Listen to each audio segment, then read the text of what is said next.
Hello everyone, I Jhalak Patel, Assistant Professor at LG Institute of Engineering and Technology in the Department of Electronics and Communication. Welcomes you to the session of wireless communication.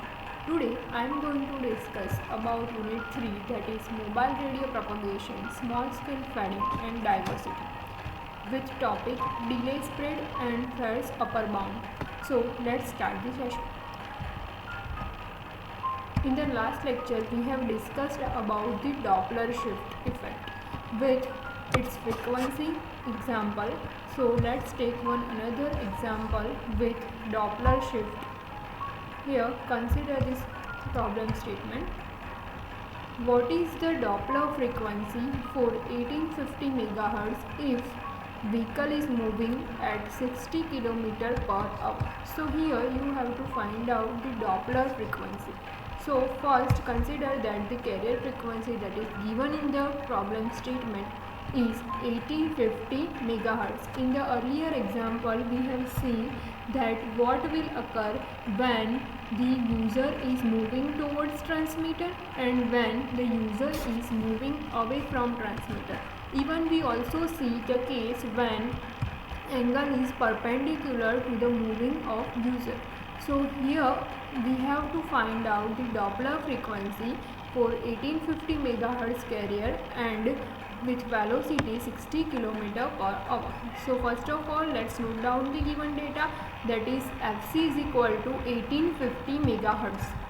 Next is with 1850 MHz we can find out the wavelength. We all know that the free space speed, it is denoted by c and it is equal to f into lambda. So we can easily find out the lambda. Here we want to find out this wavelength because in the equation of Doppler shift frequency we need wavelength. That's why here we are going to find out the wavelength. So first of all, this c means free space speed, it is 3 into 10 raised to 8 meter per second and fc is 1850. Here megahertz means 10 raised to 6, 1850 into 10 raised to 6 hertz. So let's put the values.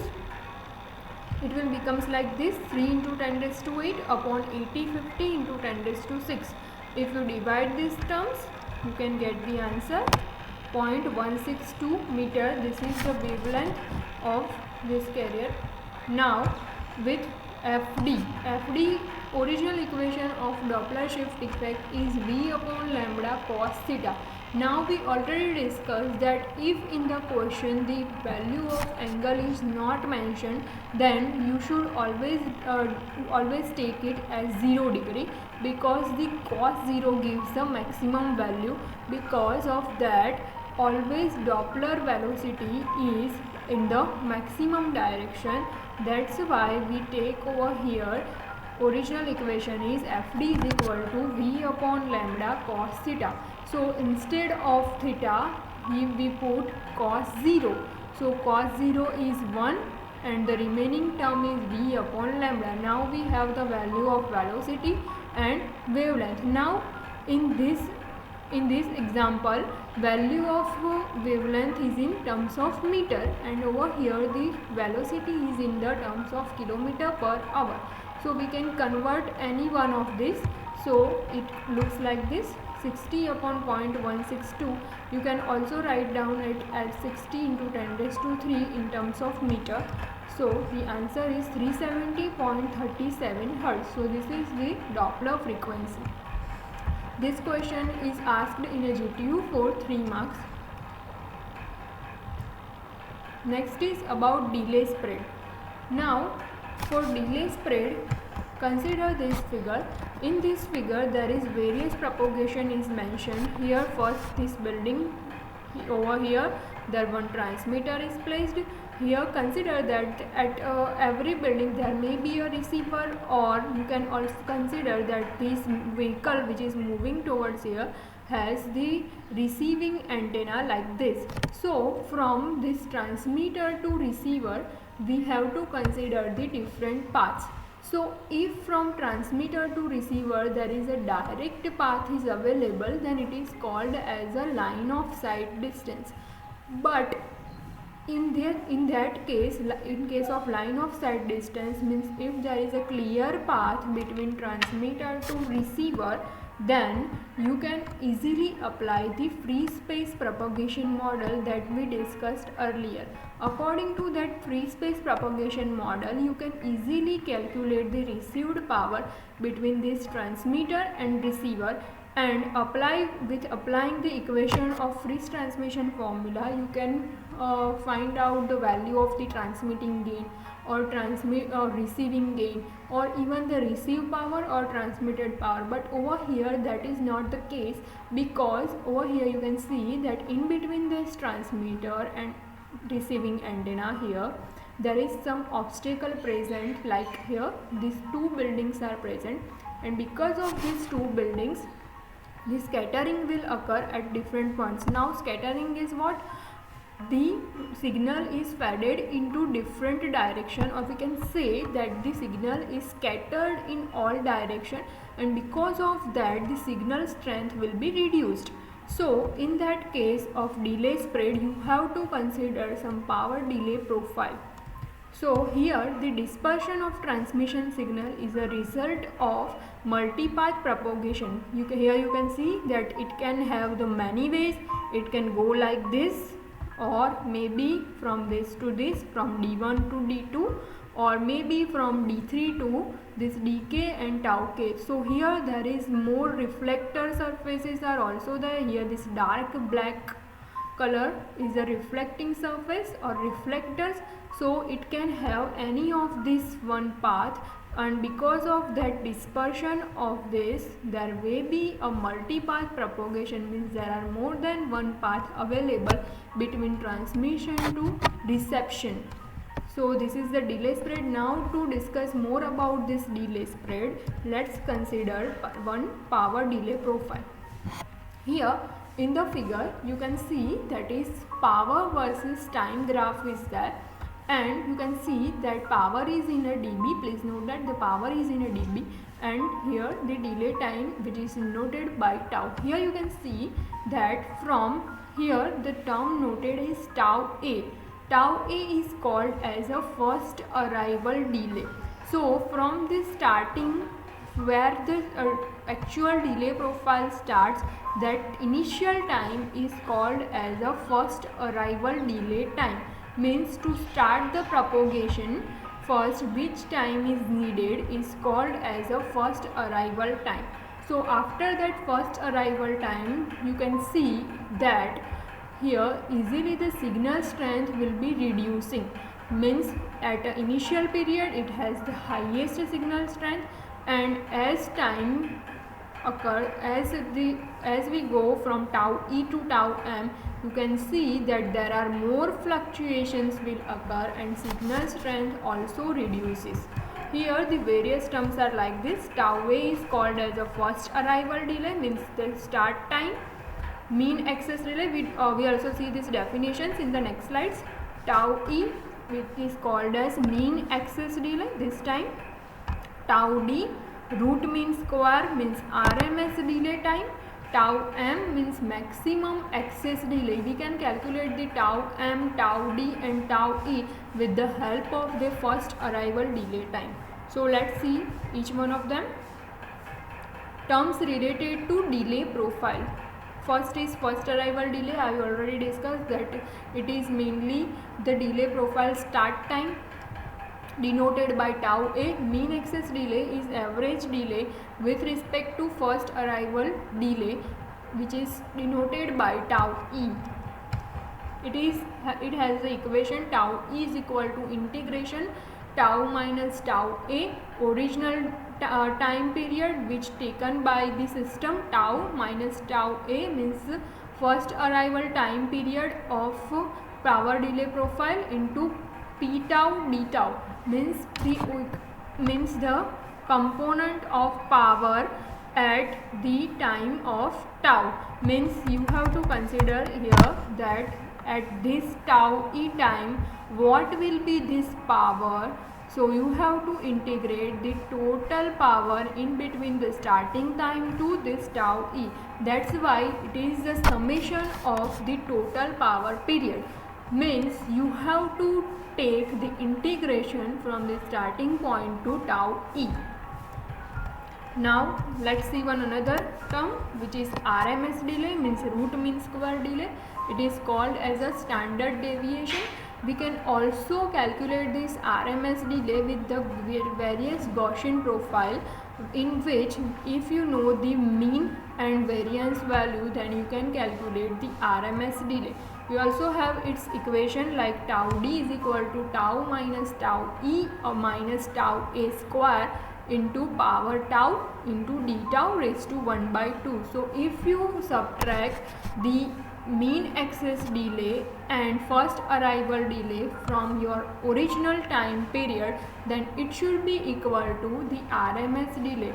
We will see one example related to this mean access delay and RMS delay, so that the things will become the more clear. If you still have any doubt with this equation, you can ask me on my WhatsApp number with mean access delay and RMS delay. So let's move forward. Far's upper bound. So in this case, first consider that this figure, here again there is one transmitting antenna over this building and one receiving antenna over this car. So Far's upper bound, the major application of Far's upper bound is it is used to calculate the worst case delay, and for this the system parameter should be known. Now what are the system parameters that should be known for Far's upper bound?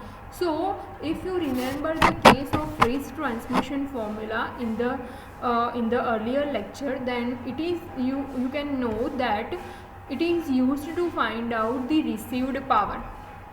So here the delay signal have the effect on system performance. Because of the delaying of signal, the system performance will degrade, and if the system performance degrade, then received power will also become more and more negative, or we can say that received power is become less at every time interval.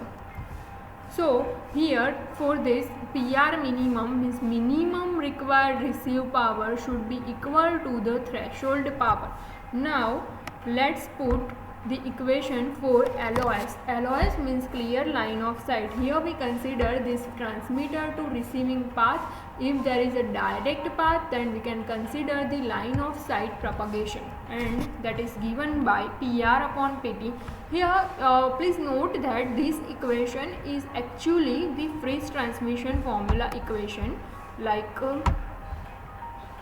here you can see that this PR is equal to, if you put this PR as subject, then it is PR into PT. PT will go this side. So PR is equal to PT GTGR lambda square upon 4 pi square d square. So this is actually the phase transmission formula, but over here we require this PR minimum, and that's why we put this equation like this. Now from the previous equation we can arrange the equation and find out the value of D. Now let's see one another time that if we want to find out the D max, then if we put the D max as subject, then it is D max square is equal to GTGR lambda square upon 4 pi as it is into PT upon PR. So this is how you can find out the maximum time period, maximum distance between the transmitter and receiver that we should prove. So here D max is equal to PT GTGR lambda upon 4 pi square raised to 1 by 2 upon PR minimum. You can also write down the PR instead of PR minimum, P threshold level. So now if we want to find out the total propagation delay, because this case is used to find out the worst case delay. Now we have the value of this D maximum, then we can easily find out the propagation delay. So it is D upon C, means distance upon velocity. Velocity is equal to distance upon time. That's why time is equal to distance upon velocity. We already have the values of this D max, so let's put it over here. But For this equation, here we consider that the GT and GR is equal to 1, means the antennas are of unity gain antenna, means GT and GR is equal to 1. So if we put over here GT and GR is equal to 1, then equation will be like this: PT into lambda upon 4 pi square upon PR minimum raised to 1 by 2 upon C. It will be like this: PT into lambda upon 4 pi square upon PR minimum upon F lambda. Here please note that this F lambda is nothing but C, because C is equal to what? F frequency into wavelength. So instead of this C, we write down F into lambda. So this is how one can easily calculate the tau max with Fayer's upper bound. So this question is most important from this unit. It can be asked in a 5 marks or 7 marks. So basic function of this Fayer's bound or objective of this Fayer's bound is to calculate the worst case delay. Now if we rearrange this term, then please note this equation. We have to rearrange this, then PT upon PR we can write out. So it can be written like this: PT upon PR raised to 1 by 2 into lambda upon 4 pi into 1 upon F lambda. This is nothing but the total time period tau. So for tau we can write down 1 upon 4 pi F as it is. This lambda and lambda will be cancel out, so it is under root. This is 1 upon 2 means raised to 1 by 2 means square root. So tau maximum means maximum delay. Maximum delay is called worst case delay. So tau max is equal to 1 upon 4 pi F under root PT upon PR minimum seconds. So this is how one can calculate this tau maximum. So in the next lecture we will see the one example related to it, and then we discuss about the various delay profiles with mean excess delay, how to calculate mean excess delay or the first arrival time interval. Okay, so if you have any query up to this, you can WhatsApp me on my number. Thank you for watching.